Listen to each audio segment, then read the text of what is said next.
ناظرین، شیخ عبدالقادر جیلانی رحمۃ اللہ علیہ اپنے زمانے کے ولی تھے اور غوث الاعظم کے درجے پر فائز تھے۔ غوث الاعظم دین اور روحانیت کے ساتھ ساتھ انتہائی مالدار اور خوشحال بھی تھے۔ آپ کے مریدوں کی تعداد آپ کی زندگی میں ہی لاکھوں تک پہنچ چکی تھی۔ آپ جب سفر کے لیے روانہ ہوتے تو سینکڑوں ہزاروں لوگ آپ کے ساتھ ساتھ سفر کرتے تھے اور سب کی خواہش ہوتی تھی کہ آپ کسی ایک شخص کی طرف آنکھ اٹھا کر دیکھیں اور اس سے کوئی خدمت لیں۔ ایک بار حضرت شیخ عبدالقادر جیلانی رحمۃ اللہ علیہ حج کے لیے روانہ ہوئے۔ خادموں اور مریدوں کا ہجوم آپ کے ساتھ چل رہا تھا۔ راستے میں شام ہو گئی۔ آپ نے خادموں سے قریب گاؤں کے بارے میں پوچھا۔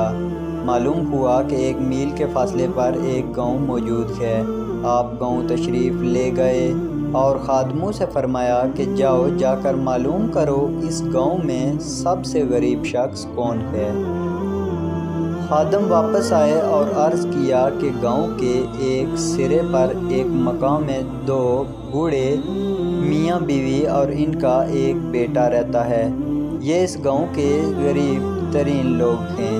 غوث الاعظم رحمۃ اللہ علیہ اس کے گھر گئے اور گھر والوں کو کہا کہ میں آج رات آپ کے ہاں قیام کرنا چاہتا ہوں، کیا آپ مجھے اجازت دے سکتے ہیں؟ وہ غوث الاعظم رحمۃ اللہ علیہ کی اس عجیب خواہش پر حیران رہ گئے اور کہا کہ حضرت ہمارا مقام حاضر ہے لیکن ہم آپ کی خدمت نہیں کر سکیں گے۔ غوث الاعظم رحمۃ اللہ علیہ نے انہیں تسلی دی اور ان کے مقام میں داخل ہو گئے۔ تھوڑی دیر کے بعد علاقے کے لوگوں کو حضرت عبدالقادر جیلانی رحمۃ اللہ علیہ کی آمد کی اطلاع مل گئی۔ ہزاروں لاکھوں روپے کے نذرانے لے کر لوگ حاضر ہو گئے۔ ان لوگوں نے آپ سے عرض کیا کہ جناب، آپ کو اس ٹوٹے پھوٹے گھر میں ٹھہرنے کی کیا ضرورت ہے؟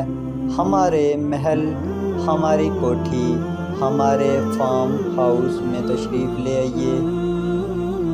آپ مسکرائے اور فرمایا کہ غریب کے گھر میں اللہ ہوتا ہے اور تم چاہتے ہو کہ میں اللہ تعالیٰ کے گھر سے نکل کر تمہارے گھر آ جاؤں، یہ کیسے ہو سکتا ہے؟ آپ اسی غریب شخص کے گھر میں ٹھہرے رہے۔ صبح اس گھر میں سونے چاندی کے نذرانوں کے ڈھیر لگ گئے۔ آپ فجر کی نماز کے بعد سفر پر روانہ ہونے لگے تو آپ نے گھر کے مالک کو تمام نذرانوں کی طرف اشارہ کیا اور فرمایا کہ یہ سب آپ کا ہے، میں بس مسافر ہوں، بس ایک رات گزارنا چاہتا تھا اور وہ گزار لی، آپ کا یہ احسان کندھوں پر ہمیشہ رہے گا۔ غوث الاعظم رخصت ہو گئے لیکن بستی کے غریب ترین لوگوں کو امیر بنا گئے۔ اولیاء کرام کی نظر جس پر بھی پڑے وہ اسے امیر بنا دیتے ہیں۔ میرے پیارے بھائیوں، میری محترم بہنوں، میرے بزرگوں، اگر آپ کو ہماری آج کی ویڈیو پسند آئی ہو تو ہمارے چینل کو سبسکرائب کرنا ہرگز نہ بھولیے گا۔ جزاک اللہ۔